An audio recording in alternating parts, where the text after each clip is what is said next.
Staying at home? Yeah, staying at home. Yes. Today morning we went for our weekly prayer at our university, Okay. and then I came back. Oh yes, yes, Okay. Okay. yes. Yes, it's streaming. It's streaming. Yeah, but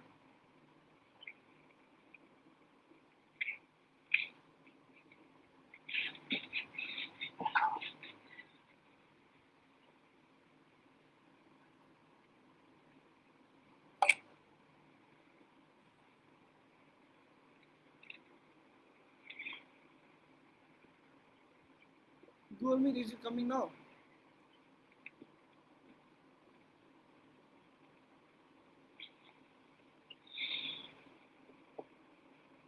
Yes, yes.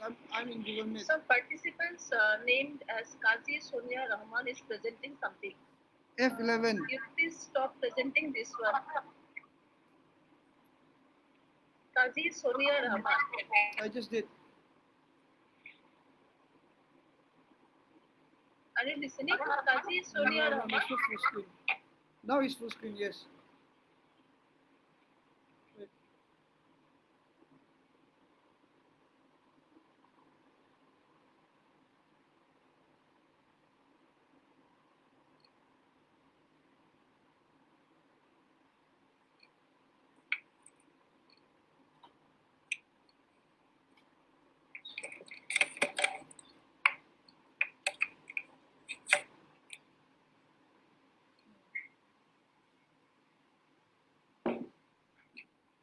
Oh, okay. Oh, okay, sure. Okay, okay, sir. Oh.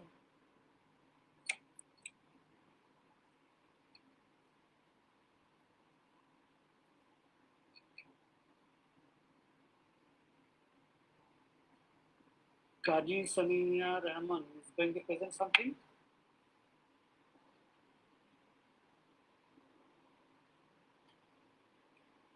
I hope by mistake, sir.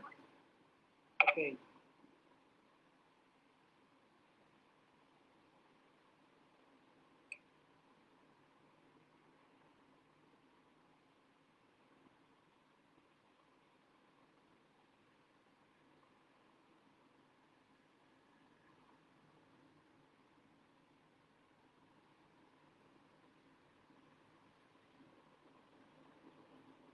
Good morning, sir.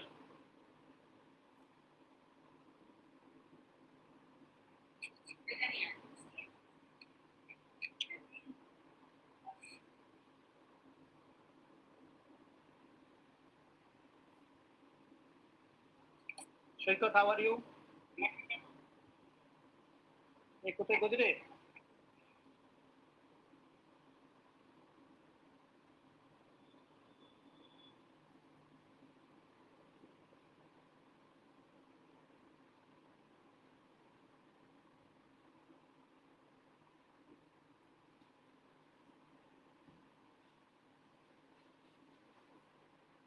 Shaikhat, how are you?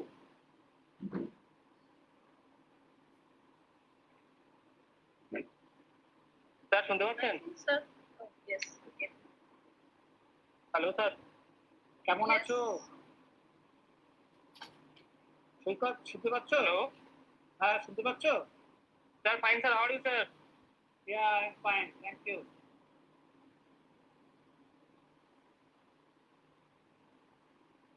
Sir, we will start our session dot 11. ভালো sir, আপনি কেমন আছেন? হ্যাঁ, ভালো আছি। তুমি ভালো আছো? হ্যাঁ স্যার, আমি শুনতে পাচ্ছি স্যার। আপনি আপনি শুনতে পাচ্ছেন? শুনতে পাচ্ছি, শুনতে পাচ্ছি। Sir, sir, my voice is audible? Yes, yes. Very much audible. Can you hear me? হ্যাঁ sir. Okay.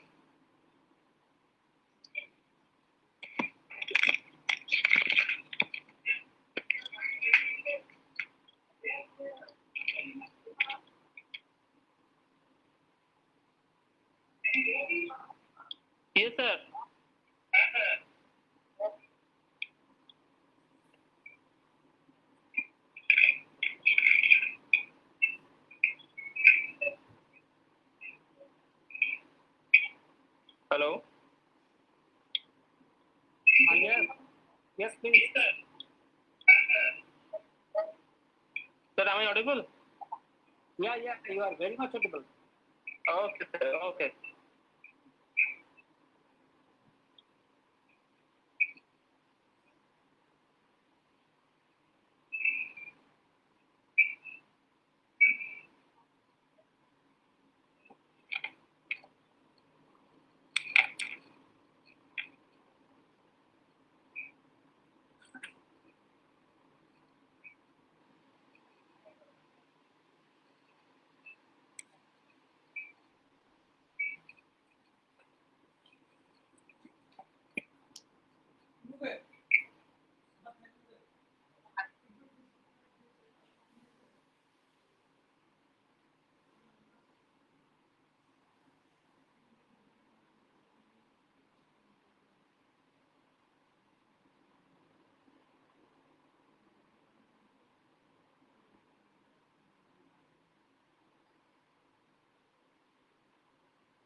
Not it.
Good morning once again, sir.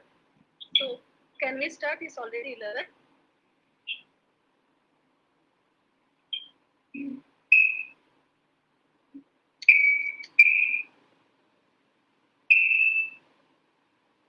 Good morning, everyone, once again. I, Dr. Katya Kumar, on behalf of the Department of Rural Development, USTM, University of Science and Technology, Meghalaya, welcoming our respected speaker, Professor S.K. Paul of Department of Lifelong Learning and Extension of Vishwabharat University. I also welcome the participants in our 30 online lecture series. Sir, to introduce you, we have 207 registered participants from India as well as from Bangladesh. Now, I'll be asking Shekhar Majumdar to give a brief introduction about Sujit Kumar Pal, and after that, Sujit Kumar Pal sir can start his presentation. Thank you. Thank you, Dr. Papya Datta. Now, I want to introduce our eminent speaker for third lecture series. Professor Sujit Kumar Pal is a social scientist, obtained master's and PhD degree in rural development from Vishwabharat University. He is also a development practitioner, researcher, and resource person in the field of rural development.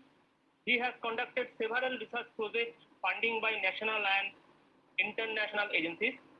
Professor Pal is engaged in teaching, research, and guiding PhD scholars. As prolific writer, he has published more than 100 research papers on various development issues in the national and international journals. Presently, Dr. Pal is working as professor in the Department of Lifelong Learning and Extension, Vishwabharati, and he is serving as HOD in this department. He is closely associated with various government and non-government organizations, societies, and associated in different countries. Professor Pal was awarded Bharat Shiksha Ratna, Global Society for Health and Educational Growth from New Delhi, Mother Teresa Award, and Teachers of Special Honor from Sri Lanka. Thank you, sir, to giving your valuable time to us. We are very grateful that today our lecture series will be enlightened by your speech. Thank you, sir. Thank you, ma'am. Now, sir, I am to over the microphone to you for lecture. Thank you, sir.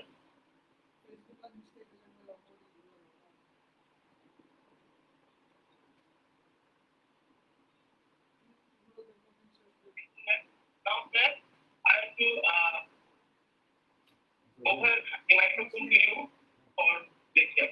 Thank you, sir.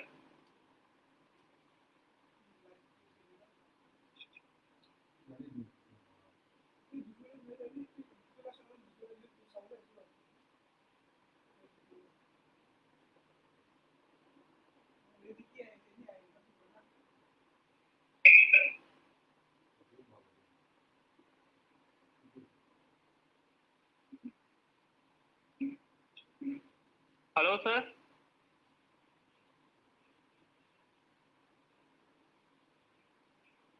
Hello, sir.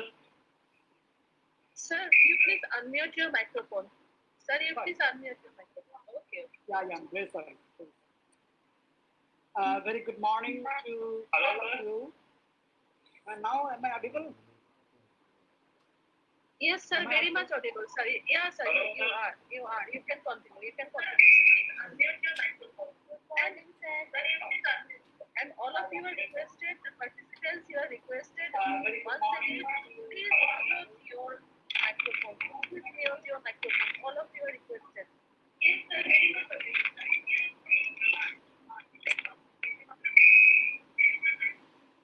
So can I start now?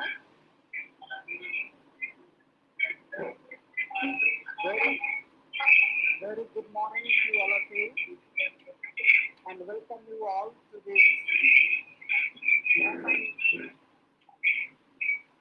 At the outset, I want to express gratitude and thanks to the authorities of the University of Science and Technology. My special thanks to Dr. Satya Doctor and Mr. Shekhar Mojumdar of the Department.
Food, shelter, and clothes.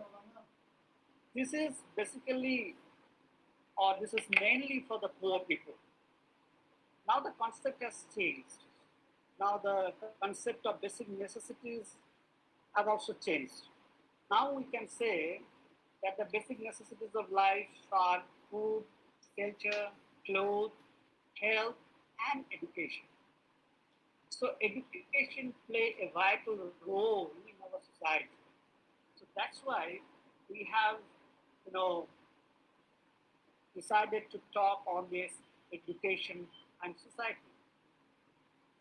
Now, as I mentioned, that I'll try to explain some socioeconomic and sociocultural uh, issues of our country. We know that we in our country we have huge population, the second highest population in the world, and also we have 2,000 ethnic groups, and also we have every major religion. And Hindus are the hierarchical social organization known as caste. So caste system is another typical sort of thing in our country. So 122 recognized languages, many other dialects. As I mentioned, 122 languages, but of course many other dialects also. We have huge number of population living in the rural areas. Literacy rate is also not 100%, not fully literate of our country. Percent of population below poverty line. Even today, there are some people who are living below poverty line. Sex ratio is 9 to 4 females per 1,000 males up to till date. Life expectancy till date is 69.73 years. So it is increasing. We have scheduled caste population 16.6%. We have scheduled tribe population 8.6%. And 70% of the population of our country is survive on agrarian incomes, that is agriculture and allied activities. 93% work in the informal sector. So this is another important today that now the concept has come, that is migratory laborers, this Podijai Somik in Bengali. It's a very, very problematic nowadays, and we are talking on this issue. So it is based on this informal sector workforce. Now, this is about the basic social and economic structure of our country. And also again, let me discuss about the problems of rural India. Our students, mainly I think what I have come to know from Dr. Datta and Mr. Mojumdar, that mostly the students from Vishwabharati, from Ramkrishna Mission Vivekananda University, and also from Gandhigam Rural Institute, and some students from other universities joining this webinar, this online lecture. So our concentration, our discussion will be, I'll try to concentrate on these rural issues. So problems on rural India.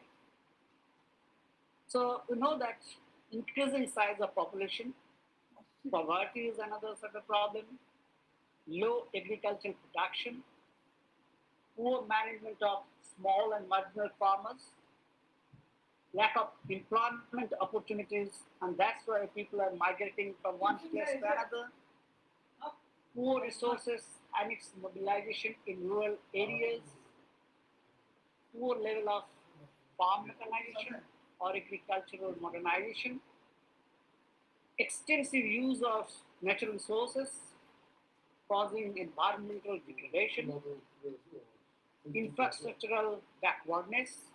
We are very poor in developing infrastructure, inadequate access to basic services. Still, we have some services, but we have limited access to those basic services. Beneficiaries are not aware of their entitlement. Poor people's participation in development process, that is participatory planning or participation, poor participation of women. So after the formation of self-help group, the participation of women are increasing nowadays. Lack of proper planning and implementation of development programs. Lack of coordination among the development agencies.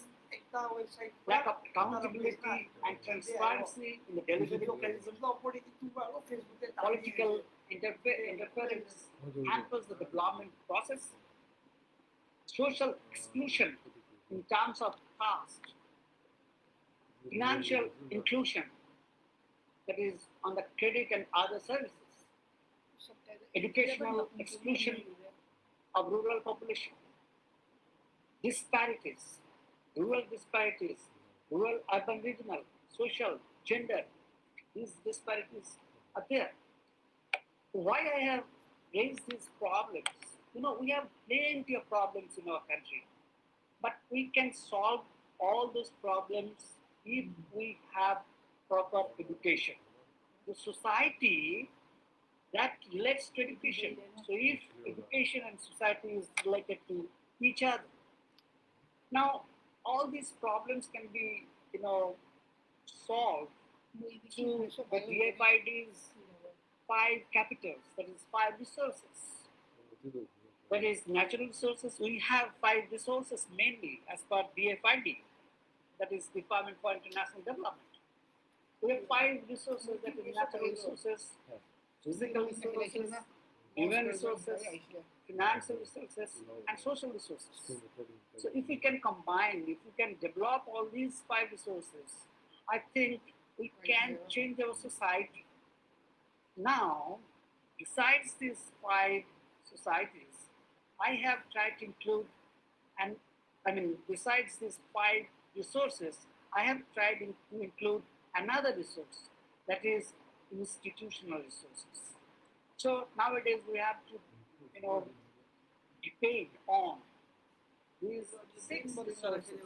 There is natural resources, physical resources, human resources, financial resources, social resources, and these institutional resources. Yeah. Now coming to the point of education. What is education? And here I also must say that if we have proper education, we can properly utilize those six resources very effectively for the development of our society, for the development of our community. So education is very important to develop our society. Now, education. What is education? Education is one of the essential aspects of human life. And it is because of his education, a human being is able to discriminate between right and wrong, between good and bad, and between useful and harmful. So this is education.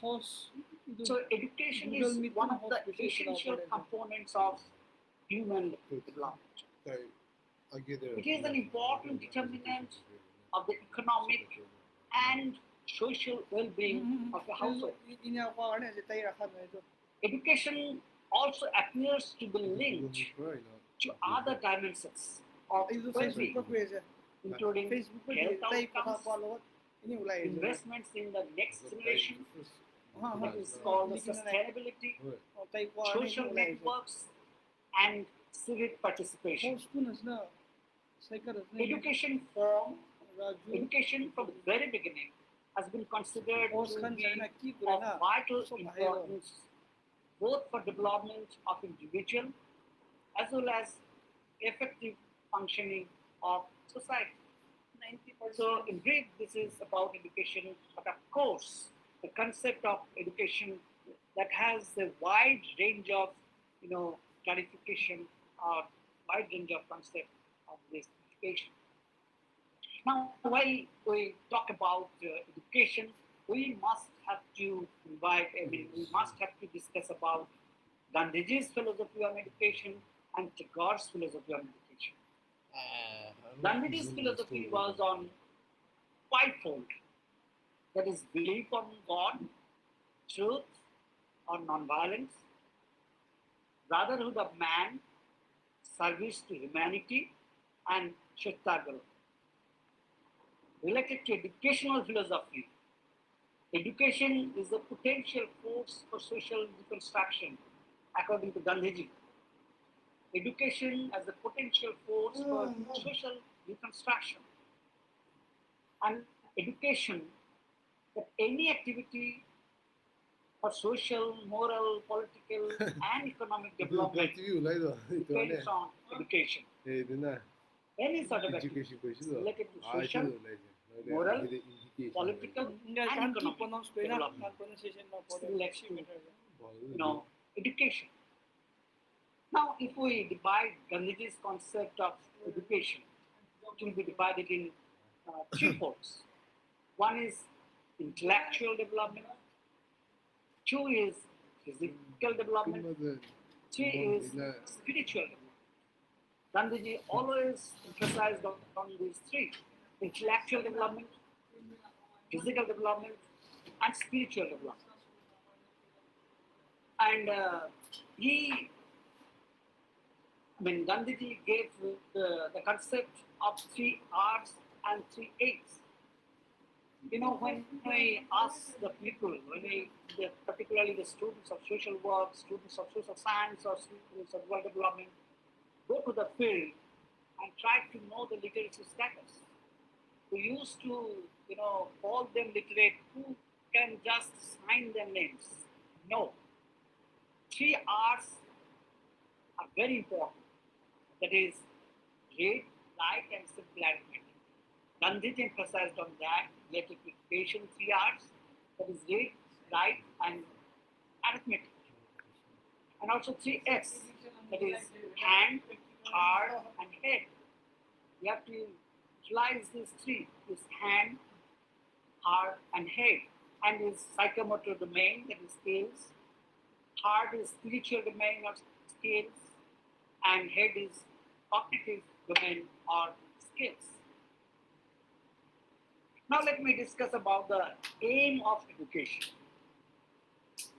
Mainly, the aim of education is self-supporting aim, cultural development, character building, all-round development, that is holistic development, cultivation of higher values of life, ethics, then social uplift and welfare, inculcate democratic ideals, leadership qualities, and sense of citizenship in the learner. Nowadays, we are talking about the active citizenship. So, inculcate democratic ideals, leadership qualities, and sense of citizenship in the learner. And of course, self-realization. These are the aims of education. Now, coming to the part of this, the God's philosophy on education.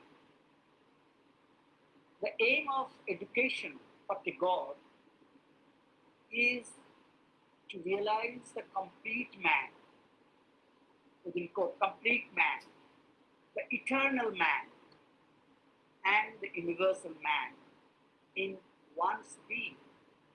I repeat, the aim of education for the God is to realize the complete man, eternal man, and the universal man in one's being. Tagore was unsatisfied with the popular method of education, which, according to him, is not useful for the practical purpose and which cannot properly educate man to be a universal man. Tagore was not basically happy with the colonial system of education. Tagore emphasizes that man is essentially a social being, and it's true.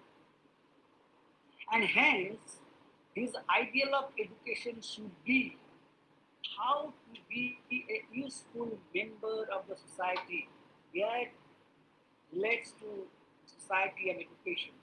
What Tagore says that Tagore emphasizes that man is essentially a social being, and hence his ideal of education should be how to be a useful member of the society, to be a good citizen of the country. Gandhiji also emphasized that holistic development and that can be useful for the society and active citizenship. Here, Tagore also emphasized to be a good citizen of the country. Education shapes the life of a person and exposes the lifestyle and occupation depending upon the level of education. Values are the outcome of education one receives from the family, social environment, and the educational institutions. Gandhiji also emphasized on values and ethics.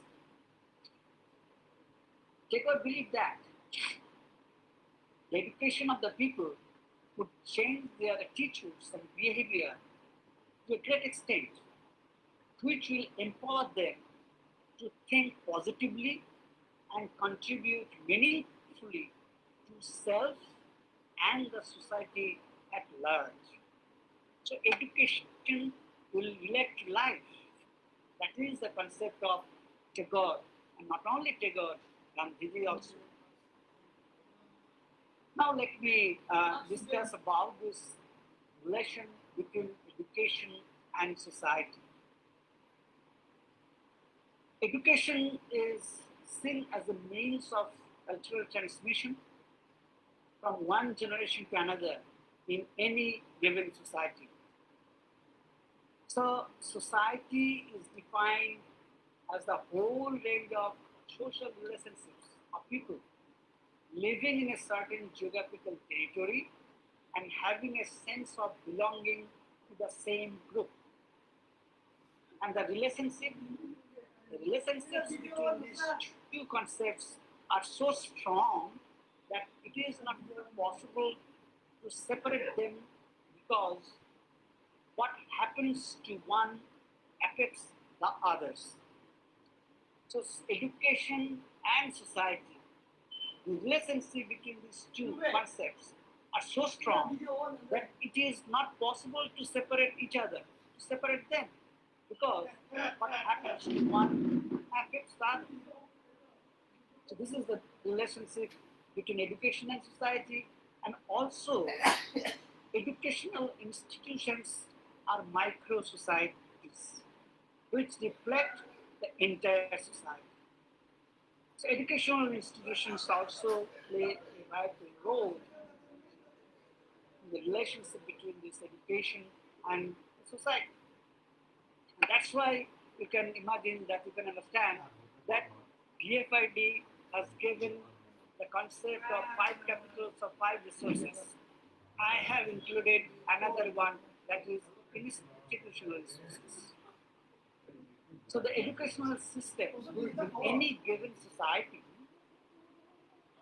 prepares the child for future life and instills in him those skills that will enable him to live in a useful life and contribute to the development of the society.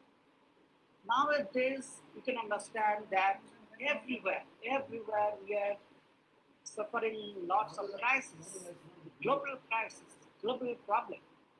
Even this coronavirus, this COVID-19, we are suffering on that. It's a global problem. Global warming, global war, everything is happening.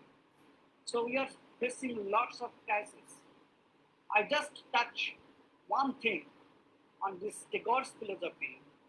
If we go through Tagore's Goti Balok concept, that is children's scout, he has given very unique concept that is Goti Balok.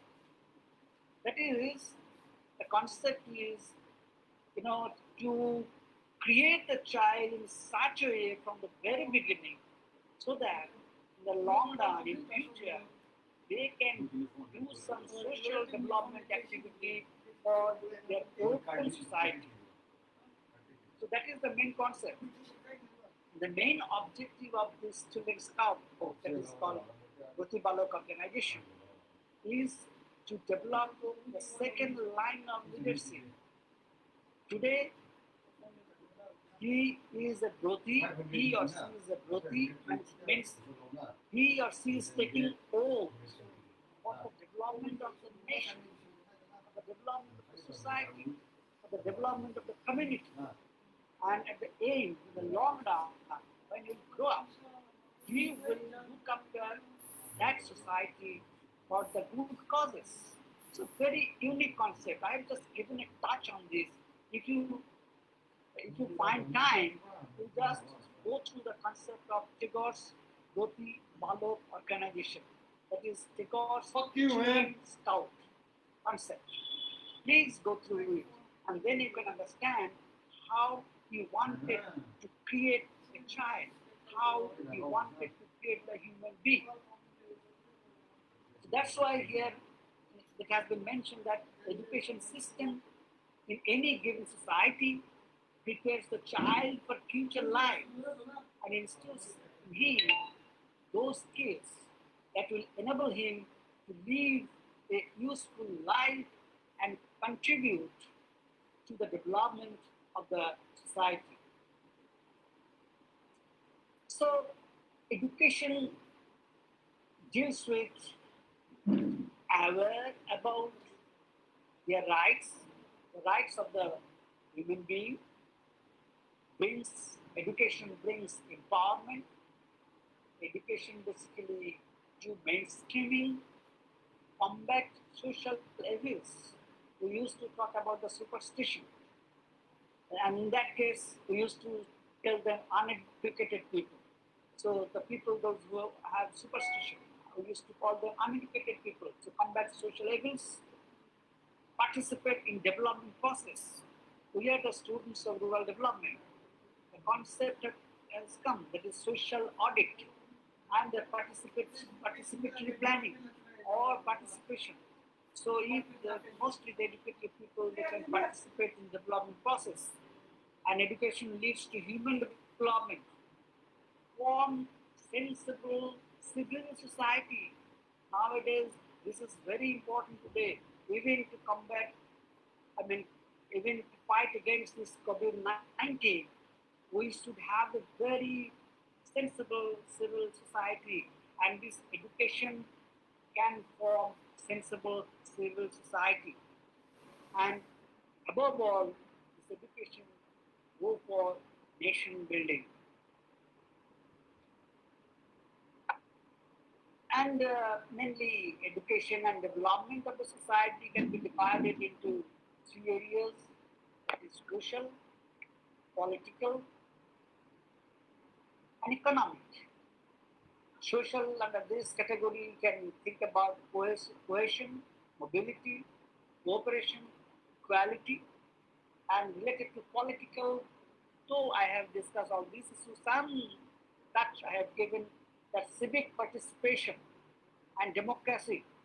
Today also this is very, very important, the civic participation and democracy. Economic, this is income, growth, and standard of living. When we talk about the definition of rural development, that is the improvement of the quality of life of the people and the improvement of the standard of living of the rural areas, of rural people. So standard of living is very important, and it is related to this education. So uh, educational institutes and the society that develops gives the instruction, basically the educational institutions and also the society. Society always gives many things to the human being, that instruction, knowledge, skill, attitude, and personality formation. We normally, from the very beginning, from the very childhood, we used to get the skills from the society, the knowledge, the attitude, everything. We get it from the, society, and of course from the educational institutions. And that leads to economic progress and community development. This knowledge, skill, attitude, and this personality formation, that leads to economic progress and community development. These three things, what I'm going to say here, is interrelated to each other. Education and community empowerment. See, empowerment of the community, then preserving and transferring the values of that society and creating new values or changing existing ones to keep in tune with times. That is very important.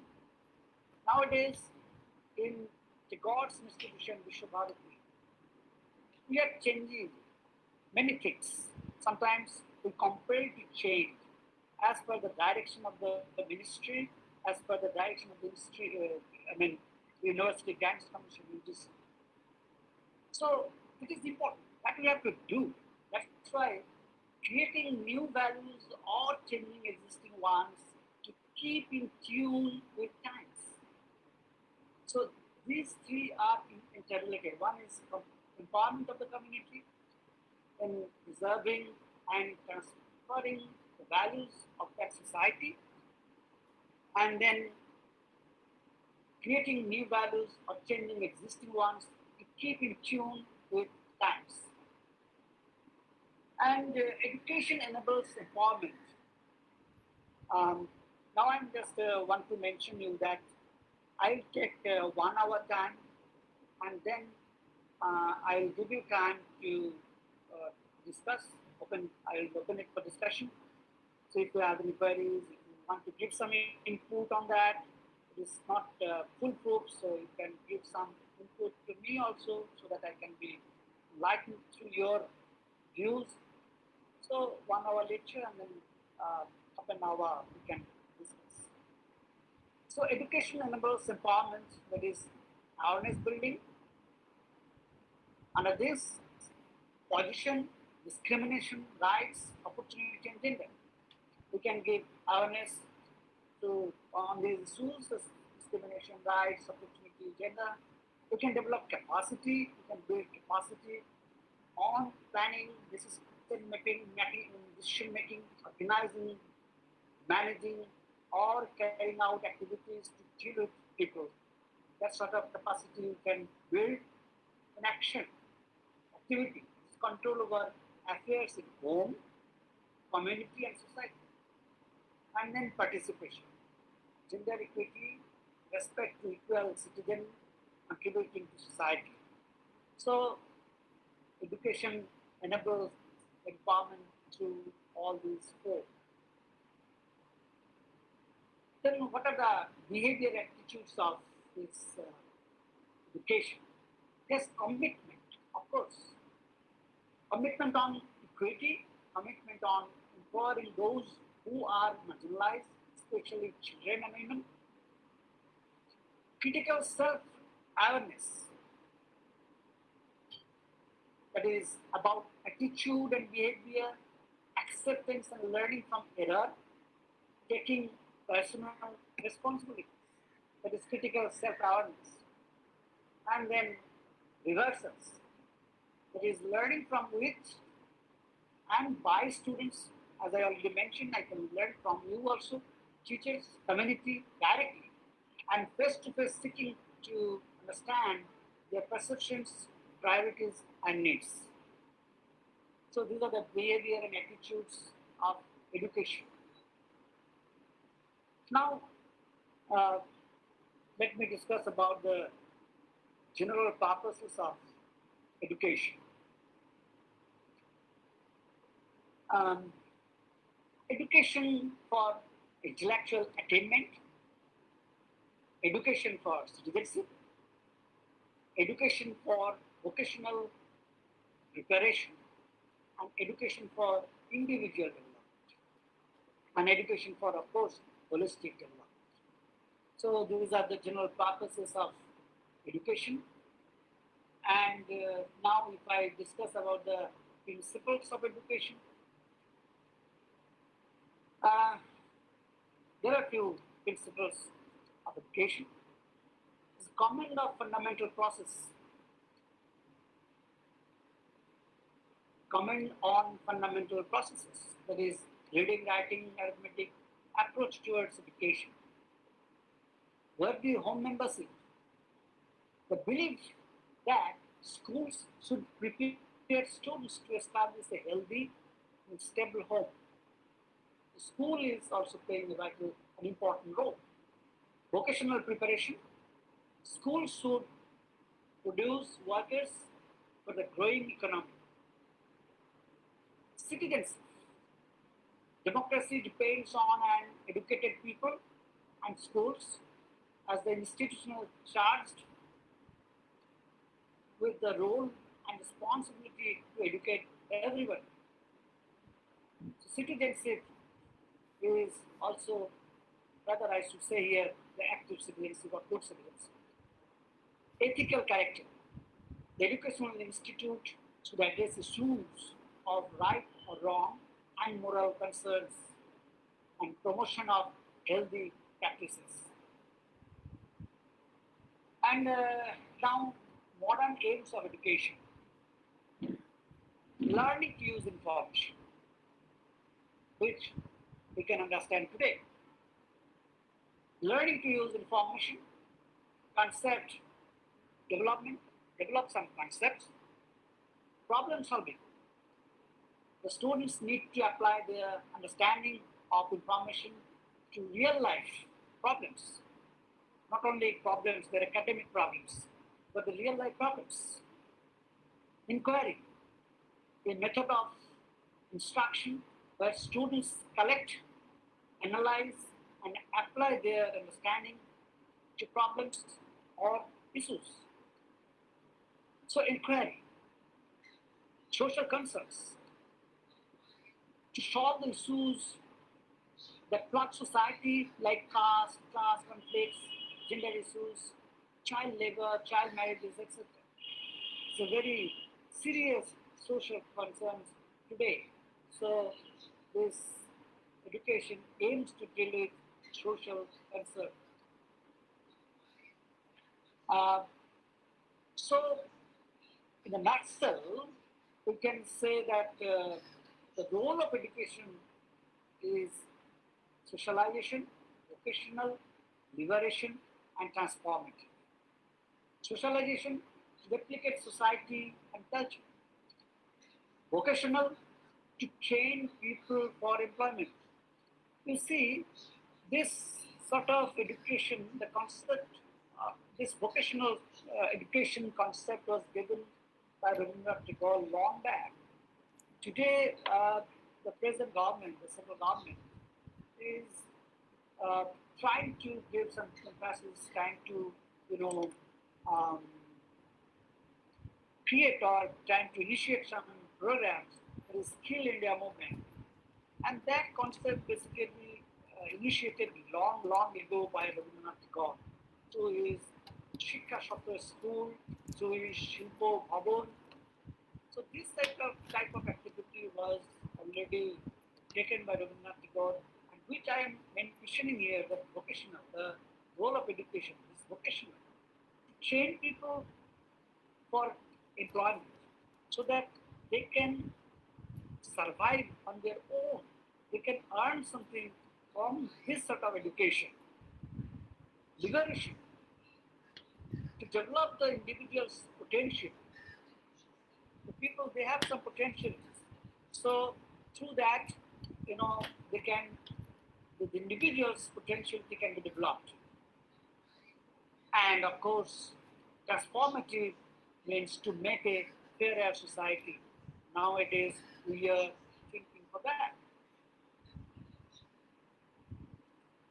And as we are discussing the issue related to education and society, so community play a vital role, and community participation in education is a big concern.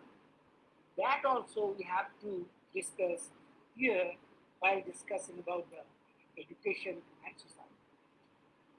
See, the education system in all its branches and sectors should get itself involved in activities related to problems of local community life and shall thus endeavor through the desirable community participation and community involvement in the educational field to bring all education in its rightful place in community life. This is the participation of the community. Now, what are the benefits of community participation for the development of education? So, the benefits of community participation are basically empowerment of local people, securing active involvement of the community, diversification and appreciation of local knowledge, encouraging or enabling the expression and utilization of local knowledge and resources. The students of rural management or social science sometimes we take some initiative, but of course, in that case, we used to encourage the local resources and local knowledge. If we, do not consider the local knowledge and local resources, I think we cannot get fruitful result from that particular project. So, diversification and appreciation of local knowledge, and then encouraging or enabling the expression and utilization of local knowledge and resources. Creating a culture of open learning with each other and with community members. Open learning with each other. Nowadays, we are talking about the PRE, participatory developers, or we are thinking about the PLA, participatory learning and action. And we know that Robert Chamber is the pioneer of this PLA or PRA concept. But I do not agree with this.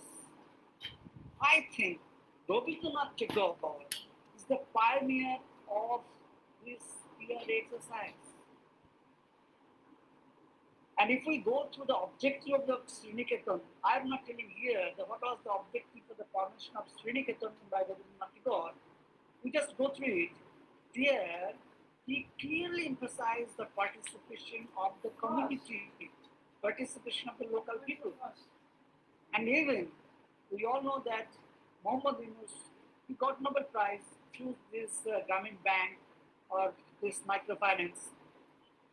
But that concept also was taken from Rabindranath Tagore. So this, and there also participation is important.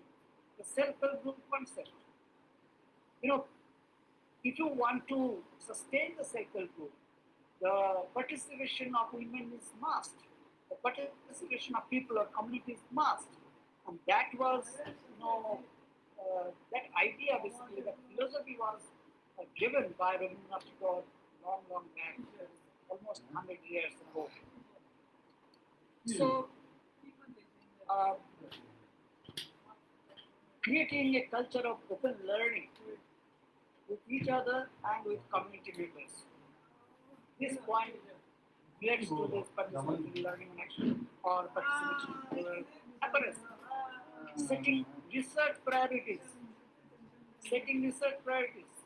So Rabindranath mentioned winning affection and confidence of the villagers, and then setting research priorities, conducting research, and then setting participatory extension program.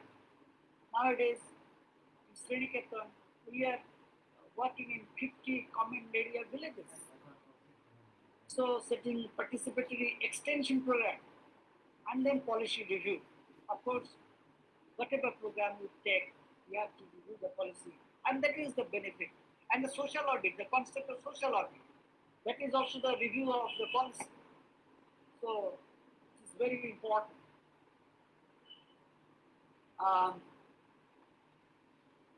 Now, need of community participation.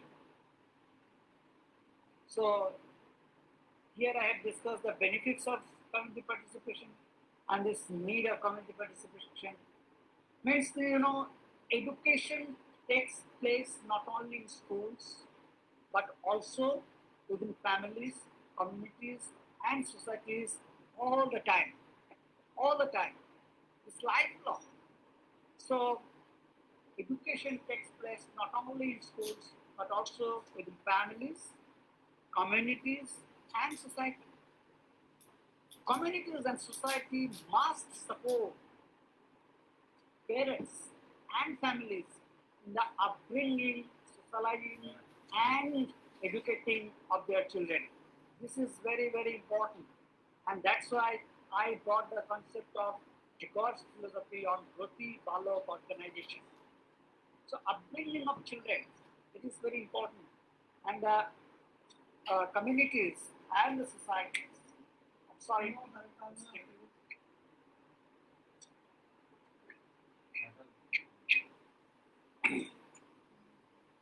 So communities and society must support parents and families in the upbringing, socializing, and educating of their children. Schools are institutions that can prepare children to contribute to the betterment of the society in which they operate by equipping them with skills important in society. So school as an institution also play a vital role. Sometimes we used to say, the teachers, we used to say that how much time the students are staying in the school. So what the school will do? No. But the reality is that school as an institution can prepare children to contribute to the betterment of the society in which they operate by equipping them with skills important in society. Since each group plays a different role in contributing to children's education, there must be efforts to make a bridge between them in order to maximize the contributions. We have to bridge all these contributions. And we have to coordinate with each other, the community, the education institutions, the society, the parents, the children, all the stakeholders.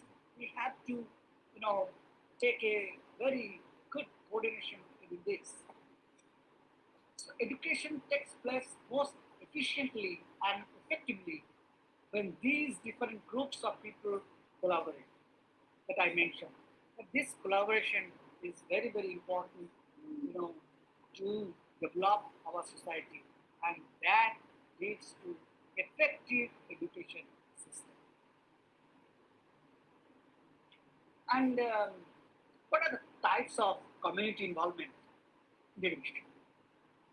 Three types mainly: parenting, communicating, and volunteering.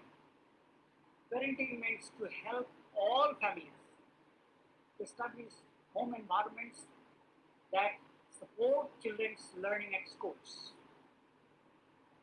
And then communicating to design effective forms of school to home and home to school communication that enable parents to learn about school programs and their children's progress in schools, as well as teachers to learn about how children do at home. Nowadays, I mean, Shulkot and Dr. Dotto, they wanted to give some classes on this Right to Education Act. You know, I have given a lecture among the teachers in our institute, Binoy Bhavan, that is the Teachers Training Institute. Almost 100 teachers attended that program, and I was discussing about the PLA concept, participatory learning and action concept, to enrich the community participation. That in that discussion, many teachers they emphasized that see, we are going to the schools, we are going to the stories, at home also sometimes, but many cases they found that the students are not ready to come or to join to the school.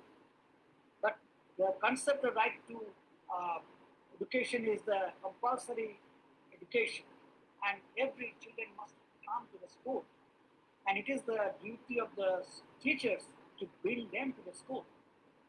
So how shall I do? So my answer was like that.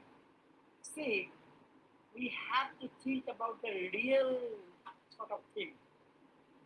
We are going from say 20, 30 kilometers away from the school, and after reaching the school, most of the time we are thinking when we will go back home. So there is no time to think about the students. means those who are left out, those who are drop out. So in that case, we have to go to the home to see the students what they are doing, and then we have to convince the students, we have to convince the parents, so that the parents can send the schools, and the students they come to the school. So there are long process, and for that we have to be kind. We have this communicating to design effective forms of schools. Can you hear me? Am I audible now? Yes, sir. Yes, yes, sir. So to design effective forms of school to home and home to school communication that enable parents to learn about school programs and their children's progress in schools, as well as teachers to learn about how children do at home.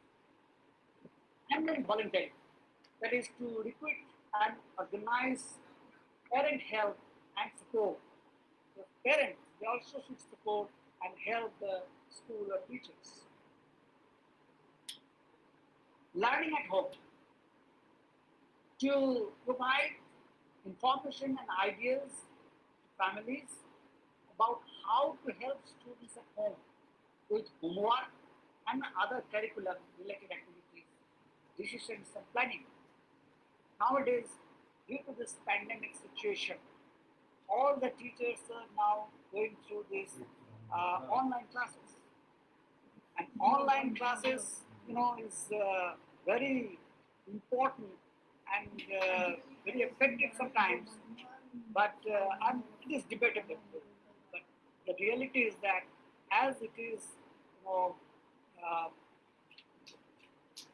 I mean, the teachers they cannot see the faces of the students, so cannot see their expressions and other things. So these are the problems. But the thing is that the homework, that is to provide information and ideas to families about how to help students at home with homework and other curriculum related activities, decisions and planning. Decision making is the involvement of the community, types of community involvement in education, decision making.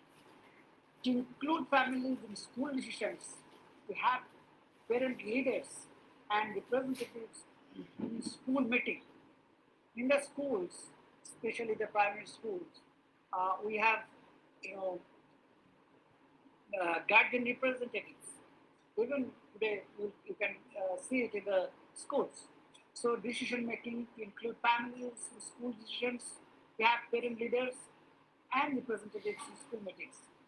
Collaborating with the community to identify and integrate resources as well as services from the community in order to strengthen school programs, family practices, and student learning. So in brief, what I mentioned that there are three types of community involvement in education, but it is six types of, I just want to mention this is six types of parenting, community, volunteering, learning at home, decision making, collaborating with the community. What can community participation in education do? What community participation can do to develop education? See, it can maximize limited resources, develop relevant curriculum and learning materials, identifying, I'm just now you can sort all these things, trying to make it fast, identifying and addressing problems, promoting girls' education, it's a very important girls' education, creating and nursing community school partnerships, realizing democracy, increasing accountability, ensuring sustainability, improving home environment. So these are the community can do to develop education. Now there are key factors for effective participation. An open and democratic environment, a decentralized policy with greater emphasis on local initiatives, that is decentralized process, reform in public administration, democratization of professional experts and officials, that is related to collaboration, coordination, formation of self-managing organizations of the poor and excluded, training for community activism and leadership, involvement of NGOs, voluntary organizations, and CSF, creation of collective decision-making structures at various levels, link participatory actives with policy frameworks.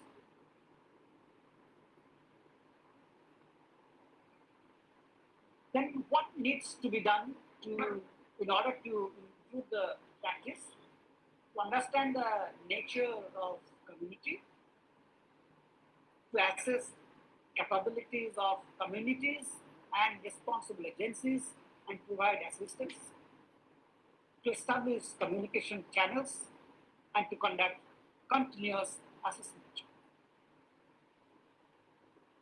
Uh, so what I'm going to discuss is very, very important, that challenges in educational development in India.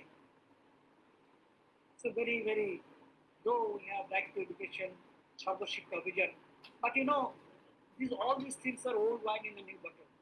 Like from the very beginning, we have total literacy campaign, then post literacy campaign, then community education program, then adult education program, then Sarvashika Vision, then Right to Education Act. So many things the government is trying to develop the program. But the problems are almost the same. The challenges are basically inadequate infrastructure.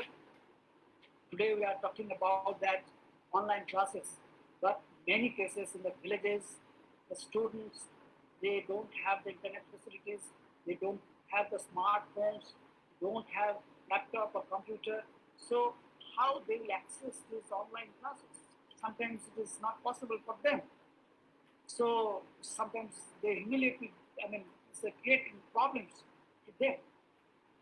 So inadequate infrastructure, even in the schools, we don't have proper toilets, we don't have proper school classrooms, we don't have the furniture and other things.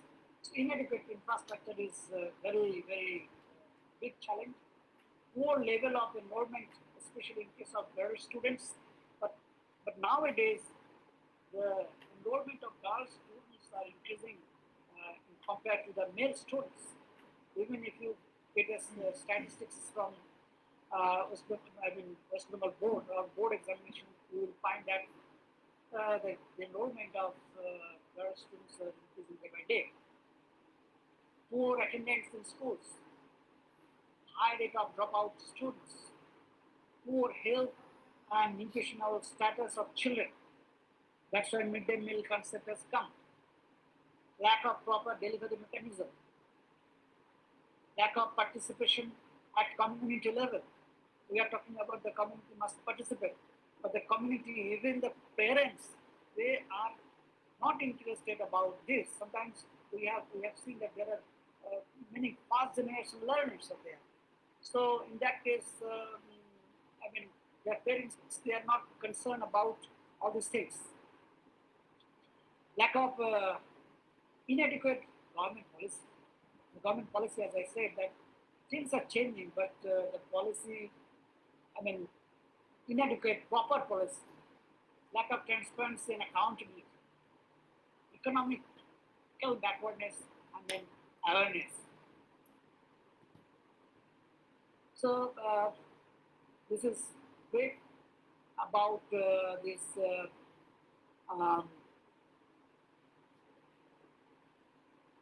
education related issues. Now I'll touch two things, then I will conclude that PLA method is an important method to involve the participation of the community. And if we can really involve the community, then both the education will be developed and the society will be developing. The society will be developed a lot. So, in brief, one word, PLA is participative learning and action consists of methods that empower students, community to express, share, enhance, analyze, monitor, and evaluate their knowledge. I am supposing that you know about the concept about PRA and PLA, and that's why I am jumping to this. This participation is there, respect and trust for students and community, interest in what they know, say, show, and to do, patience, not rushing, and not interrupting, listening, not lecturing, humanity, sympathy, and solidarity. And if we obey all these rules, then I think we can develop, we can involve the community. Um, Now, the challenges in participatory learning.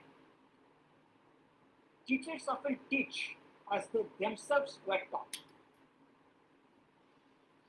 I am also agree with this. Then existing institutional cultures and power structures dictate technical teaching practice. So existing institutional cultures and power structures dictate teaching practice. Experimental learning approaches are absent. Experimental learning, lack of energy, time, and commitment. I have already mentioned accountability. Teachers are overloaded. Many cases, teachers are student sessions, student teacher issues are. So teachers are overloaded. And all the time, I used to say the lack of community participation. Here, I just want to say one concept to involve the students, involve the community through our rural reconstruction experiment. Here in our through our department, we are doing some extensive activity in 50 villages, and for this community participation and involving to check the dropout also what are doing, we have started Pato Chapcha Kendra, that is night study center model. That is, we have the institution and we are working there in the villages through the village development societies, and the village development societies also supported by certain groups, and they have formed one study center. The young educated youth, I mean these village development societies and the self-help group leaders or members, they have employed or they have engaged one or two educated youth to give education to the children or to the even those who are studying undergraduation and even post-graduation. But they are supported by the village development societies and also by the self-help groups. In extent of that, they are getting very minimum amount, maybe 10 rupees 10 per student per month. So this is a community involvement, community participation, through which the whole villagers can participate. Even the dropout students can participate. Even the parents can participate. Even the school teachers can participate. So this way, this model that we call the Pato Chapcha Kendra or Night Study Center model. It's a very unique model we have developed here in our department, in the villages, and it is running very well. And again, that another concept, that vertical concept. We also rural library services in the villages. We have rural library services in the villages. We have 38 rural libraries, and the librarians and assistant librarians, they are also the young educated youth working voluntarily in these libraries, and we are using all these libraries as a community learning center and also as a study center. So this model is very unique. We have many other concepts. I'm not going to the detail about the Sriniketan experiment or what we are doing at present moment because philosophy of rural reconstruction. But these models are very unique to develop the society and to involve the community in the education process, in the education system. And this participatory learning and action, the participatory role appraisal, you know the concept of that sometimes there are four windows, that is what they know and we do not know. There is one window that is what we do not know, and they do not know. There is one window, what we know and what they do not know. But we have to create that window, that what we know and what they do. That is the participatory learning and action. Sometimes we do not know. Sometimes community do not know. And sometimes uh, what we know, they do not know. What we do not know, even sometimes they also do not know, we also do not know. So these three, concepts are there. But we have to convert all these three into that concept that what we know and what they know. So that is the main idea of this participatory learning and action. And in that case also, the community involvement will be increased and all these people will participate in the development process. And just I'll touch concept of right to education. I'm not going into the detail about the teachers, about the definition, when it was started, and just maintaining functions of the Right to Education Act. I'm just trying to mention it. I just give some light on these 10 functions on that Right to Education Act. As I mean, Mr. Mojumdar and Dr. Datto, they have suggested me to give some light on that. And it is, of course, related to education and society. See, the first point is make education free, free and compulsory education. So make education free, that is number one. Number two function is makes education compulsory for state to provide. So number one is makes education free. Number two is makes education compulsory for state to provide. Number three is good curriculum. Number four is ensures quality of teachers. Number five is norms for quality of schools. Number six is pushes for social reform. Number seven is protects child. Number eight is makes procedures more simple for parents. Number nine is put power in hands of people. And number 10 is remove the operation of examinations. These are the main 10 functions of Right to Education Act, which I have discussed. Now, what are the challenges of successful implementation of right to education? There are many challenges, and which is also hampering the society, which is also, pushing back the society for development. See, main challenges are lack of commitment from the state government. Central government, they have passed the act and giving money to the state governments, but many state governments, they have lack of commitment, so that creates the problem. Again, sometimes if they have commitment, if they want real development, problem is inadequate infrastructure. Inadequate infrastructure is another problem. Then next problem is ensuring supply of teachers, people-student issue. That is also the common problem of education also. But here, under this Right to Education Act, this is also creating problem.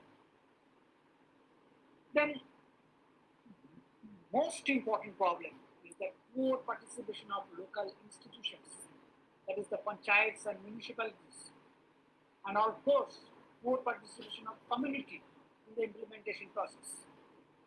I am sure, and as a student of rural development or rural management, I am telling you very seriously that if the people, if the community participate in the development process, I'm sure there will be no problem for developing the society. And for that, we have to educate them on that direction, that community participation, community involvement. I'm sure about that. If the community participate in the development process, I think maybe there are lots of problems, but still we can overcome those problems through the participation of the community, through the participation of the panchayats, of the local institutions, or the grassroots level organizations. So this is another problem that poor participation, the grassroots level organizations or local institutions, and also the community in the education process. Um, then meeting financial requirements and its effective utilization. Sometimes we get fund, but we do not submit the utilization certificate on time, so that the next, fund cannot be released. So that is another problem. It's a technical sort of problem. Then 25% reservation in private schools. 25% reservation in the private schools. It is there, but in reality, I don't know in how many private schools it is happening. Most of the cases, it is not happening. And lack of quality education. Nowadays, we are thinking about the quality education. It's a very, very poor thing nowadays. Lack of quality education. So this is in brief about my discussion about on this education and society. But I will end my lecture with the quotation of Rabindranath Tagore, and what was the objective of the formation of Sriniketan, and that relates to the whole system, not only education and society, but the whole system, but the whole rural development concept, and also the whole social development concept. I quote, the concept for the formation of Sriniketan by Rabindranath Tagore was, I quote, to bring back life in its completeness into the villages, making them self-reliant and self-respectful. You see the term, self-reliant and self-respectful, acquainted with the cultural tradition of their own country, and competent to make an efficient use of modern resources for the improvement of their physical, intellectual, and economic conditions.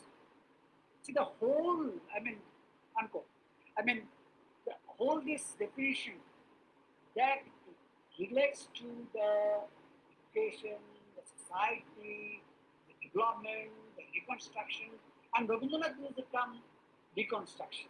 He mostly used the term reconstruction because, according to him, we have plenty of resources within the community.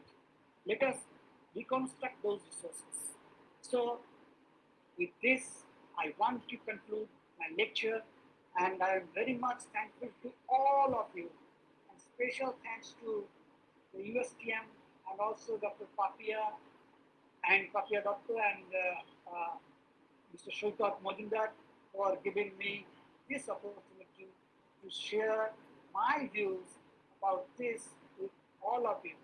Hope you have enjoyed my lecture, and now I am suggesting if you can give some input to me, I'll be enlightened to your to your discussion. Thank you. Thank you. Thank you, sir. Thank you so much. So I'm just continuing, sir, that now the time is for question answer session. So if you have the participants, if you have any sort of questions, I think already in the chat box there are some queries, sir. So you can just answer to those particular Nilupar, Yasmin, and then Shaheen Bora, So if you can, sir, you can just relate that, and I will ask the other participants if you have any queries because we have still 50 minutes time in our hand.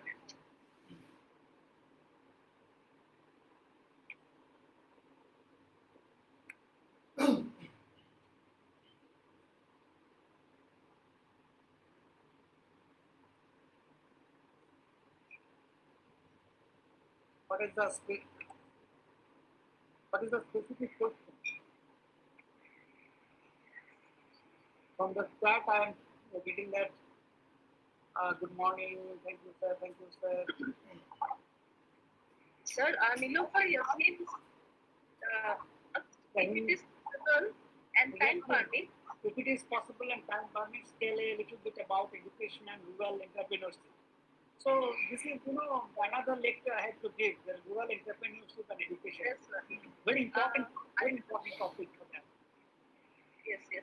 And Nilofer Yasmin, I will want to add to you that we have another session on the rural entrepreneurship and skill development on the last day. That is on 20th June. Hope to see you there. And Good, then, good. sir, followed by her is Sahin Bora. You mentioned that what the government has to do in this pandemic situation, specifically to those children who are coming from very meager family background. Like as you said that the students are facing lots of challenges. So what the government could actually do for this children? Hey, during this pandemic situation, at this moment, government is trying to do many things. The central government, both the central government and the state government, they have given lots of packages.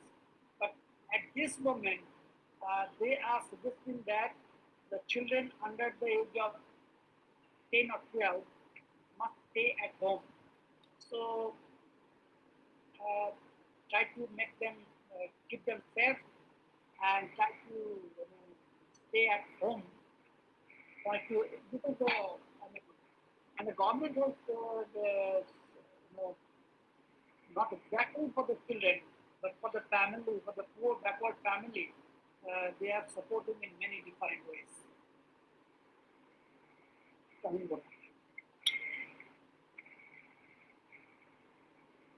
I hope Sahin Bora already got the answer. Okay. And another question is there, sir. You have told so many measures, no doubt, but whether these measures are really possible or workable for this section of people. See, it is possible, and that's why we have mentioned.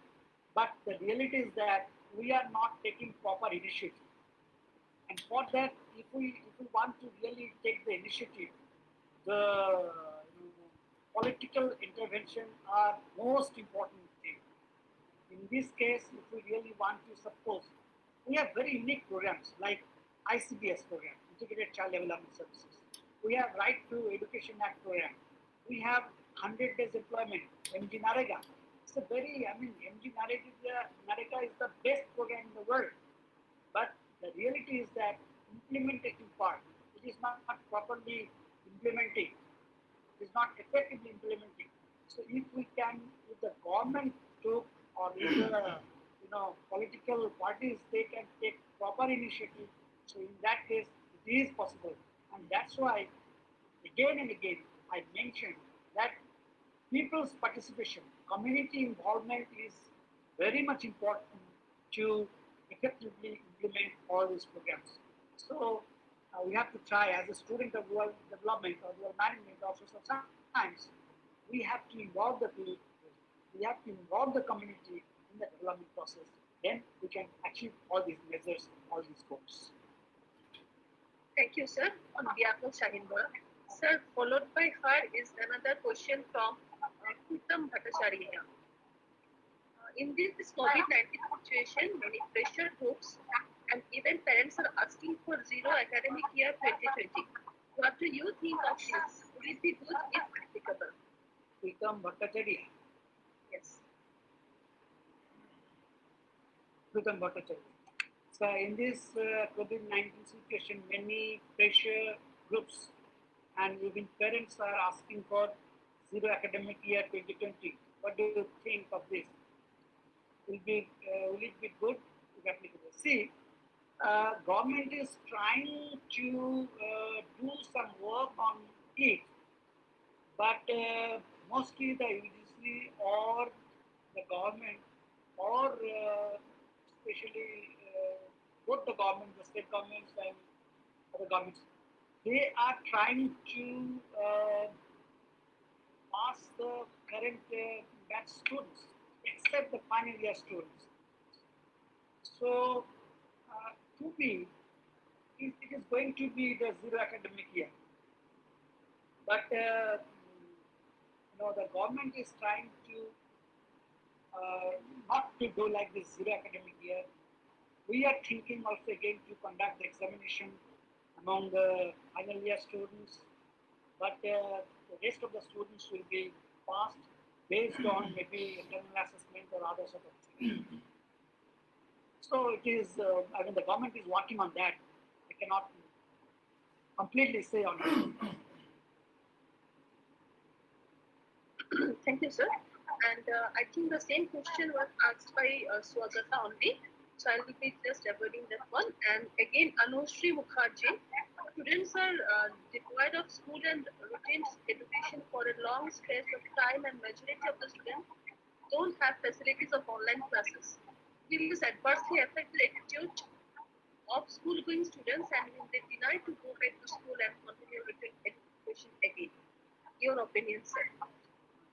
Students are required school and routine education for a long stretch of time, and majority of the students don't have facilities of online classes. I have given some light on that, especially in the rural areas. The poor people, they don't have any smartphones, they don't have any this laptops and other online facilities. So in that case, that is the problem for them.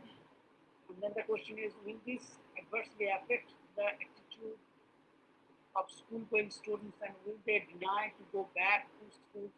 Yeah, sometimes it affects the people, but, but of course the percentage is less. See, there are some schools, say primary schools, or there are some backwards. The high schools also in the backward region.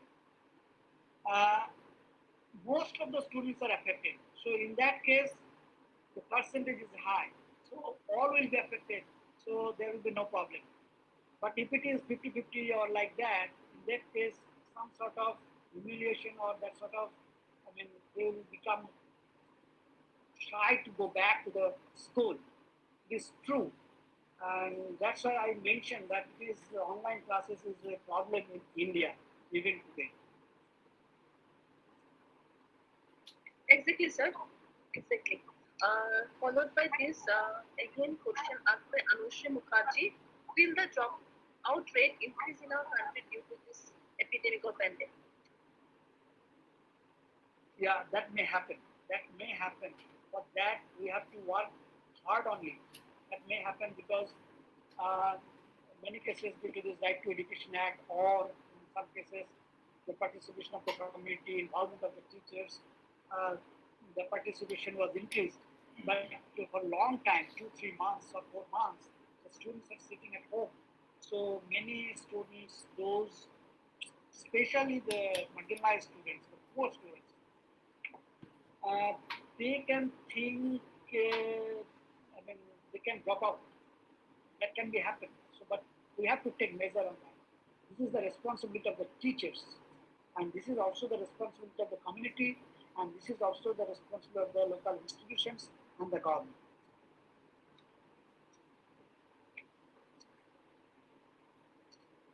Thank you. Okay, sir. Thank you. Thank you so much. I think the questions and all the questions, queries, and there. I'll be giving now to Shekhar Majumdar to conclude the session. And again, once again, thank you so much, sir. Thank you so much for this session. Thank you, Dr. Dotto, for giving me this opportunity. Thank you very much. Thank you, Dr. Papia Dotto, HOD of Department of Rural Development, for your marks. And I want to give a special thanks to Professor Sujit Pal sir for your wonderful speech. It will be, hope it will be enrich our all the participants. Now, sir, with your kind permission, I just want to recollect 3 lines. Can you give me permission, sir? Sure, please. Okay. This 3 line I studied during my master's time. That you already addressed 3 eminent personalities' name. That one is Rabindranath Tagore, another is Mahatma Gandhi, and Swami Vivekananda. Right, sir? So they have they already spend their life for development of the education sector. So Rabindranath Tagore, a nice quote that everything comes to us that belongs to us if we create the capacity to receive it. Right. Swami Vivekananda's quote is, education is the manifestation of perfection already in man. Right, sir? Yeah. Yes. Mahatma Gandhi's quote is, by education I mean an all-round drawing out of the best in child and man's body, mind and spirit. Body, soul and spirit. Aristotle quote is, education is the creation of sound mind in a sound body. So now I want to make a gist of Professor Pal's speech that education is not confined in the classroom only. It is a lifelong process and goes on from birth to death. Throughout life, one goes on learning to adjust oneself to the changing environment and patterns of life. Life is a continuous process of growth and development, and so education is also a continuous process. It is also a stabilizer of social order, conservator of culture, and an instrument of individual and social change and social reconstruction. Am I right, sir? Yes. Now, our Professor Pal sir also highlighted few important points that PLA method is the method to involve community. Means the community participation is very important to bringing a massive change in the society. Professor Pal sir also addressed the Night Study Center. This is Patachakra Kendo. Personally, Dr. Papio Dosto and me visited last year in Vishwavarad University. It's a wonderful center, and they are working vigorously for the development of the student as well as the nation. Next, sir also addressed participatory learning and action. And last, this is very important, right to education. Sir addressed 10 vital points. I'm just telling few points. Education, free education, that already Rabindranath Tagore already said in his time, and sir also addressed the same quote. Free education have to compulsory for all states. It should be in good curriculum basis, ensure the quality of the teachers and the lesson plans. Norms of the school, it should be maintained strictly, pushes for social reform, and we have to give power in hands of the people, means the community people. Sir also addressed few problems apart from the education that we are facing daily. That is conflict, class and class conflict, child labor, child marriage. This is early child marriage. That is political disturbance.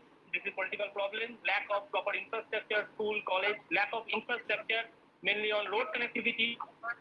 And apart from this one, we have lack of agricultural production, low agricultural mechanization, massive uses of natural resources. So, last, education may be defined as a purposive,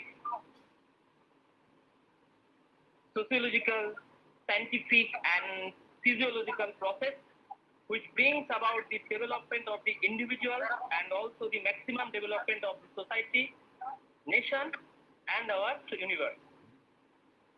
Am I right, sir? Yes, yes. Okay. So, thank you, sir. Thank you so much for your wonderful speech. Lastly, I want to give a big thanks to whole the team, Department of Rural Development, our co-colleagues.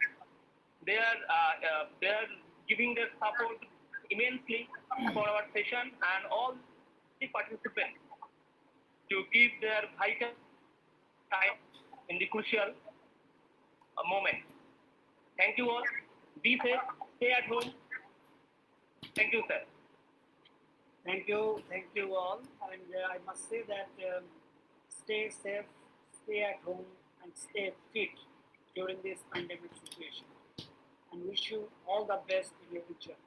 Thank you very much. Thank you, sir. Thank you, sir. Thank you so much, sir.